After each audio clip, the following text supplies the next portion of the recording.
이제 언리얼 엔진 에픽 게임즈의 행보와는 다르게 크라이텍의 행보에 대해서 이제 보자면, 크라이텍은 이와 반대로 오래전부터 이제 사용자 친화하고는 거리가 먼 그런 경향이었어요.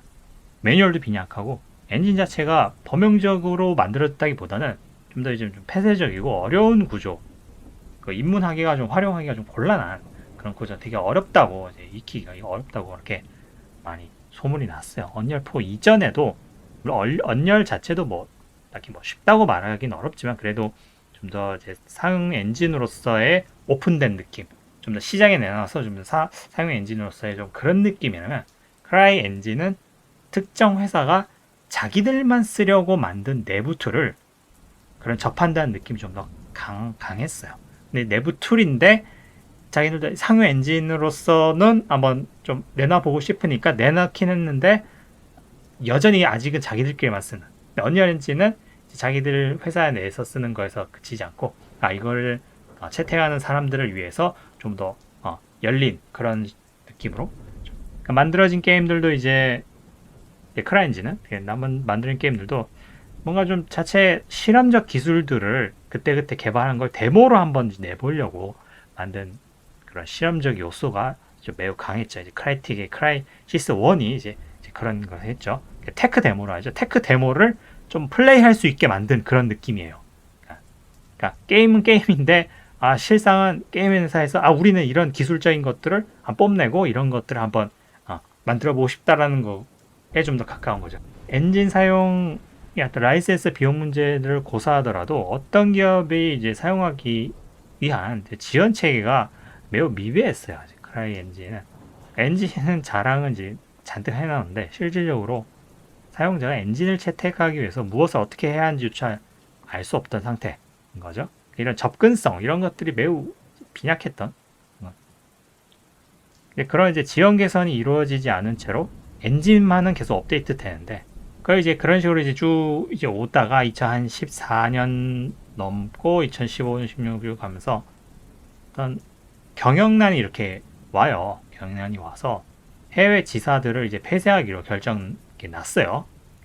앞서 이제 얘기를 드렸을 때 2016년도쯤에 그런 어떤 경영난의 임금 체불 이런 문제가 있었다라는 것들이 보고가 되고, 그래가지고 이후 이제 홈프론트 IP를 이제 매각하고 크라이엔진 3 라이센스를 아마존에 판매를 소스 코드를 판매를 해서 경영난을 뭐 어쩌지 이제 해요. 그 구조 조정을 한 거죠, 그죠? 기업의 구조 조정을. 크라이엔진 3는 넘버링 4를 넘어뛰고 아마 언리얼 엔진 4를 염두를 하고 그랬지 않을까라는 생각이 들어요. 그래가지고 바로 5로 가요. 그 V이면서 이제 5인 거죠. 그래서 라이센스 비용을 에픽 게임즈처럼 이제 바꾸게 돼요. 예전에는 뭐 이렇게 한 게임 타이틀 개발을 하면 몇 억씩 라이센스 비용을 했는데 지금은 이제 상용 엔진 게임처럼 갖추려고 이제 시도를 했죠. 그리고 이미 이제 내부 구조 조정에 이제 몇 년을 그렇게 매달린 사이에 이미 상용 게임 엔진 시장에서의 그런 전체적인 어떤 한도는 에픽 게임즈의 언리얼과 유니티로 이제 넘어가 버렸다라는 거죠. 게다가 이제 해외 사업 지사들을 이제 폐쇄한 것이 좀 매우 크다고 저는 봐요. 이것이 의미하는 바는 해당 국가들의 이제 사용하려는 기업도 있을 거예요. 기업들이나 소규모 스튜디오 혹은 이제 개인 사용자들도 포함되니까 이제 그들을 위한 지원이 사실 물리적으로 끊기는 거죠. 물론 이제 뭐 인터넷으로 외부로 한다는 거지만 실질적으로 물리적인 어떤 그런 걸 수행할 수 있는 지사가 없다는 거는 상당히 이건 되게 큰 거거든요. 예를 들면 뭐 그 나라 국가에 맞춘 뭐 매뉴얼 번역이라든가 그 국가 언어에 맞는 뭐 공식 교육 자료를 만든다든가 뭐 이런 뭐 셋을 제작한다든가 뭐 홍보 이런 것들이 홍보 되게 중요하잖아요. 이런 것들이 더 이상 없게 된다는 거거든요. 구조적으로 축소를 한 마당에 자기는 이제 개발 위주로 자기 내부의 개발 위주로 역량을 다시 축소를 돌리는 마당에 그런 어떤 해외 국가들을 위한 홍보 전략, 사업 이런 것들을 할 여력이 있겠냐 이 말이에요. 해외 지사도 폐쇄한 마당에 그죠? 그렇기 때문에 이런 상용 엔진으로서 판매 사업에 큰 차질이 생기는 거는 당연지사라고 생각할 수가 있어요. 네, 실제로도 이제 많은 이제 해외 지사 폐쇄 이후로 해외에서의 어떤 그런 크라이 엔진에 대한 어떤 인식과 그런 채택률이 이제 기하급수적으로 많이 줄어들고 많이 이제 이제 사람들 사이에서 잊혀져 갔죠. 그죠? 크라이텍의 그런 운영 전략. 크라이텍 자체는 게임 개발과 게임 엔진의 개발을 동시에 진행하고 있는데 투트랙 전략이라는 것이 이제 한계라고 봐요. 그러면 크라이텍이 만든 게임들은 잘 만들었고 차기작들도 기대는 되는데 크라이엔진 사용자들 입장에서는 여기 상당히 난감한 문제거든. 둘을 이제 분리해서 봐야 되는 문제예요. 엔진 사용자들의 피드백을 크라이텍이 받긴 해요. 받긴 하지만 그 규모가 언리얼 엔진에 비해서 상당히 미비하고 정식 프로젝트를 사용하는 기업들 또한 거의 전무한 실적이기 때문에 이게 좀 상당히 문제라고 저는 생각하거든요. 게다가 이제 크라이엔진의 개선을 자체 게임 개발 중에 이루어지는 개선 요청 위주로 엔진에 반영되어 나온 형식이라서, 그러니까 크라이텍이 자기들이 만든 게임이 있을 거 아니에요. 그러니까 자기네 크라이엔진을 쓰니까 그러니까 자기네 게임 개발을 하면서 그때그때 개선되고 요청된 것들만 거의 그거 중심으로 크라이엔진에 그게 업데이트가 되는 형식이라서 그러니까 사용자들은 크라이텍이 개발 중인 게임이 완료되기 전까지는 게임 개발에 적용된 주요한 뭐 기능들 있잖아요.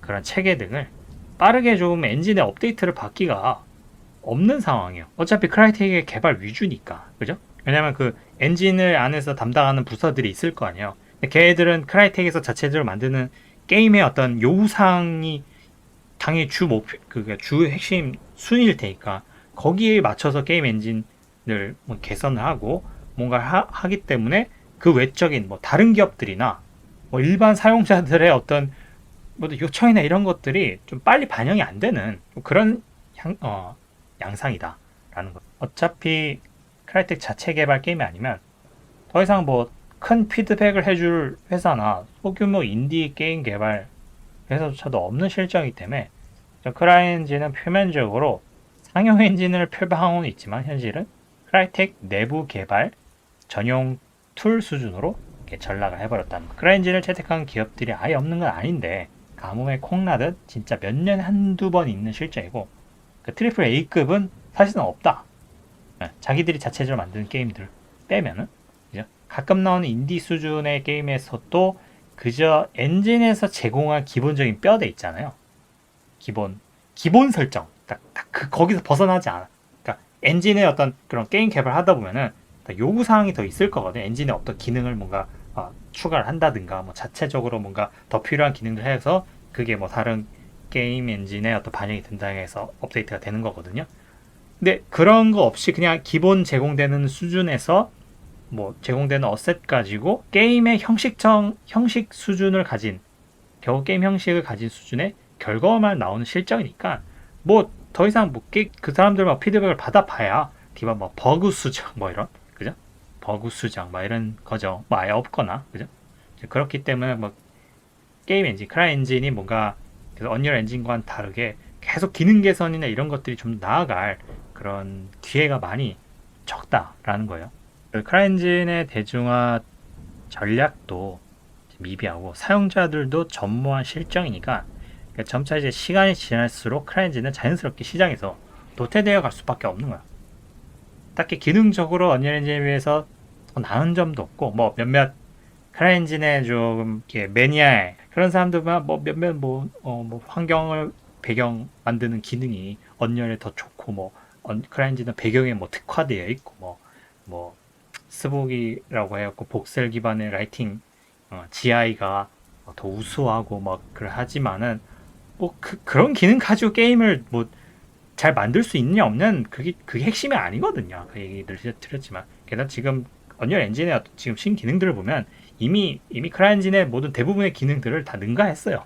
능가하고 더 좋은 기능들도 많고 기능적으로 언리얼 엔진에 비해서 더 나은 점도 뭐 매력도 없고 정말 취향으로 인해서 취향에 맞아 그걸 뭐 억지로 사용한다 치더라도 실질적인 개발의 어려움에 직면하게 되면은 그런 크라이엔진을 채택하는 거를 포기할 수밖에 없게 돼요. 그건 현실이니까. 그죠? 단순히 그냥 자기 취향이 나는 그냥 이게 좋아라고 게임을 개발을 한다면 뭐 말리지 않겠지만은 기업들 입장에서는 그거 뭐 그냥 단순한 취향으로 좋다고 그걸 게임 엔진 선택하지 않잖아요. 뭐 여러 가지 고려를 해야 되고 비용도 고려를 해야 되고 기술적인 면모도 고려를 해야 되니까. 그래서 사용자가 이렇게 적으니까 자기네들도 크라이엔진 마켓이 있거든요. 근데 마켓에 올라올 어떤 어셋들도 전뭐 왜냐면 기업에서 프로젝트를 하다 보면 자기들이 어셋을 내놓을 수도 있잖아요. 뭐 짜투리로 뭐 개인 개발자들도 있을 거고 어떤 기업을 대상을 어떤 게임 개발자들을 위해서 나는 이러한 마켓을 제공해서 좀 비용을 좀 수익을 내겠다는 그런 사람도 있을 거잖아요.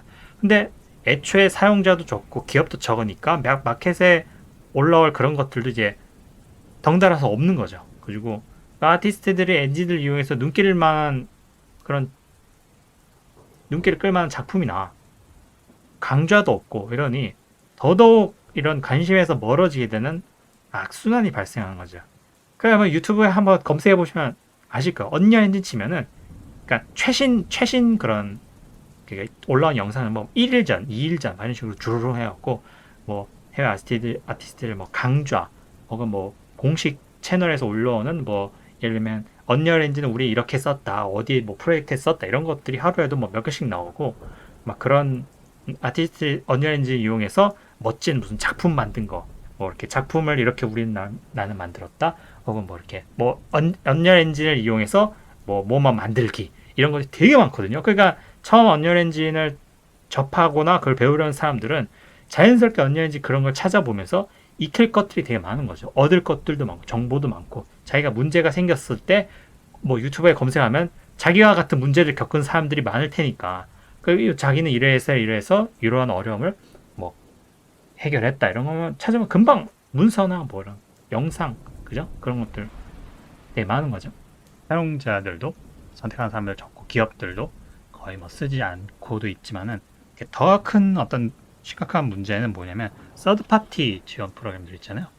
예를 들자면 그 마켓 같은 그런 사이트들 있잖아요. 뭐 예를 들어 에버모션 같은데 여러 가지 어셋 같은 거 파는 아주 유명한 사이트인데 그 에버모션이나 에픽에서 그러니까 예전에는 이제 퀵셀이죠. 지금 에픽 게임즈 에픽 안에 이제 같이 합병이 됐지만 퀵셀에 그 메가스캔 라이브러리 같은 거 있잖아요. 메가스캔 라이브러리든 그와 유사한 뭐 어떤 다른 어셋을 파는 어떤 스토어 같은 데서 보면은 그 일반적으로 뭐 맥스나 마야 뭐 이런 시네마 4D 블렌더를 뭐 한 그런 프로그램들의 플랫폼에 맞춰서 그런 포맷을 이렇게 같이 받을 수 있도록 제공을 하거든요. 여러 가지 확장자로. 아주 그 뭐 거기는 이제 게임 엔진도 있어요. 언리얼도 있고 유니티도 있고 뭐 다른 엔진들을 위한 어떤 포맷까지 같이 제공해 갖고 곧바로 그걸 가져다가 그 각자 플랫폼에 맞게 쓸 수 있도록 그렇게 제공을 한다 이 말이죠. 근데 거기에서 크라이엔진은 빠져 있어요. 거의 모든 대부분 그런 스토어에서 그 확장자 지원해 보면 크라이엔진은 항상 다 빠져 있어요. 그래갖고 크라이엔진 사용자들은 만약 그런 스토어나 이런 것들 어셋을 받으면 일반적인 공통 확장자 있잖아요. FBX, OBJ 그런 거를 다 가져다가 일일이 다 수동으로 가공을 해야 되고 텍처도 직접 넣어야 되고 연결도 해줘야 되고 설정을 일일이 다 해줘야 돼요. 일일이 다 해줘야 되고 예를 저기 스피드 트리 같은 거 있잖아요. 그러면 곧바로 뭐 언리얼 엔진 같은 데 집어넣으면 바로바로 쓸 수 있도록 그래 돼 있거든요. 크라이엔진은 지원이 안 돼요. 지원이 없어요. 그냥 그거 이제 인터그레이션이라고 하거든요. 통합된 어떤 인터그레이션 뭐 어디 프로그램에 지원한다. 뭐 블렌더용, 뭐 마야용, 맥스용 한데 크라이엔진은 거의 대부분 빠져 있어요. 그 크라이엔진 사용자들은 상당히 이제 큰 어려움에 이제 시간적인 어려움에 그죠. 뭐 예를 들자면은 저기 뭐 서브스탄스로 페인터로 유명한 서브스탄스 그거 보면 거기 내보내는 어떤 플랫폼들도 보면은 다 어떤 언리얼 뭐 유니티 말했지만 크라이엔진은 항상 거의 뭐 옛날 지난 지원 수준만 지원한다든가 아주 빈약하게 지원한다든가 아예 지원을 하지 않는다든가 이런 식이어가지고 크라이엔진을 사용한 사람들은 뭔가 어떤 3차 서드 파티를 통해서 개발하려 하더라도 다른 엔진들에 비해서 항상 뒤처지니까 그런 식으로 소외되고 제외되어 있으니까 개발이 더 점점점 어려운 거예요. 그러니까 그런 기업들의 회사들도 크라이엔진에 대해서는 전혀 신경 안 써요. 왜냐면 별로 중요하지 않으니까 아무도 안 쓴다고 생각하고 물론 마이너한 다른 게임 엔진들도 마찬가지지만 그래도 나름한테 메인급이었던 그런 큰 엔진인데 완전히 거기서 제외되는 그런 수준의 어떤 취급이라서 크라이엔진을 원활하게 어떤 사용해서 하는 개발이나 이런 것들이 좀 복합적인 면에서 모두 총체적인 난국이다 라고 지금 말씀을 드리고 싶어요. 이런 점들이 어떤 크라이엔진을 사용하는 어떤 선택의 고려대로 사양 중에서 더더욱 어렵게 만드는 그런 요소 중 하나다라는 겁니다. 그래서 특히 이런 엔진에 접근하는 어떤 사용자와 또 기업 사이에서 이게 되게 중요한 것이 그런 이제 미들 위치에 있는 아티스트들이거든요. 이제 그런 사람들이 이제 일반 사용자보다는 완전 프로 수준, 완전 프로 수준인데 뭐 도구를 사용하는 이런 것들이 되게 프로 수준인데 그래서 뭐 기업인일 수도 있고 기업인이 아닐 수도 있는 이렇게 프로인 그런 사람들 있잖아요. 근데 뭐 예를 들면 개인적인 그냥 이유로 자기들 예술 작품을 하려고 또 도구를 선택한 사람들. 언리얼 엔진은 이제 전문가 수준의 그런 일반 사용자들의 엔진 강좌나 실제 개인 프로젝트 사용 사례들이 많이 이제 생산되고 있죠. 소위 이제 네임드급이라 불릴 수 있는 인플루언서 아티스트들이 몇몇 있어요. 그런 어떤 CG나 이런 것들 사용하는 되게 엄청난 이제 프로들, 기업에 일하던 사람들 수도 있고, 뭐 전직 뭐 이렇게 기업일 수도 있고, 그리고 그런 아티스트들에 활용되는 그런 엔진의 결과물들은 엔진 개발 기업이 해야 할 홍보들을 좀 대신하는, 좀 많이 대신하게 되는 포지션이 돼요. 자연스럽게. 그죠? 자기들이, 우리 언리얼 엔진이 좋아서 이렇게, 뭐 꼭 그런 건 아니지만, 자기가 언리얼 엔진을 막 계속 막 있어요. 뭐, 아티스트들이 막, 그러죠? 그러면은 자연스럽게 홍보가 되는 거잖아요. 그죠? 그리고 일반 사용자들과 기업들의 엔진을 선택하는 데 있어서 큰 시너지를 효과를 이렇게 주게 되는 거죠. 이런 이제 커뮤니티의 이제 활동을 장려시키는 것은 어느 날 이렇게 자연스럽게 되는 게 아니라 어떤 게임 엔진 기업의 적극적인 이제 관심과 지원, 이제 노력이 이제 기반되어야 이제 하는 거거든요. 굉장히 이런 게 되게 중요해요. 요즘 같은 때는 기업 혼자만으로도 크기도 힘들고 단순히 돈으로 뭐 때려 붓는다고 해갖고 뭐 그런 게 어렵죠. 물론 이제 비용을 들이는 것만큼 이제 효과를 보일 수 있는 면들도 있겠죠. 홍보나 이런 것들이. 그죠? 당연히 비용을 많이 들여서 더 많은 인력을 통해서 뭔가 개발을 좀 더 많이 한다든가 이러면 당연히 하지만은 가장 중요한 건 이 사람들, 커뮤니티가 정말 중요하다. 사람들이 관심을 많이 가져주고 많이 써줘야 당연히 기업의 활동도 좀 더 이렇게 원활하게 되는 거고. 그러니까 선순환이 되는 거죠. 기업과 사용자 둘 다 간에. 그죠? 기업 혼자 그냥 내부적으로만 그런 사업을 혼자서 끌어안고서 그거를 이렇게 하는 시대는 이제 아니라면 이제 이 디지털 콘텐츠의 어떤 사업에 있어서 그죠? 그러니까 게임도 마찬가지잖아요. 유저들이 등 돌리면 그날로 끝나는 거죠. 온라인 게임 정말 유저들이 그죠? 그냥 등 돌리면 그냥 그걸로 그냥 그 생명은 끝나는 듯이 게임 엔진도 마찬가지. 그걸 사용하고자 하는 사람들이 등을 돌리면은 관심이 없으면은 아무리 뭐 최첨단 무슨 기술 막 집어 넣어도 그러니까 아무 의미 없다 이 말 그죠? 그냥 자기 자랑일 뿐이고. 그죠? 그러니까 이런 이제 두 상용 엔진에 대한 기업의 어떤 행보를 보면서 거의 그러니까 10년 내에 어떤 두 기업의 운명이 쫙 갈려버렸죠. 극적으로 한번 갈려버려서 하나는 전 세계의 어떤 탑급의 그러니까 메이저 게임 엔진 회사가 되었고 그 에픽 게임즈 스토어로도 완전 사업을 확장하고 여러 이제 전 세계의 어떤 게임 엔진 게임뿐만 아니라 영화 미디어 산업에서의 어떤 산업을 주도한다는 어떤 그런 느낌인 거고 그죠?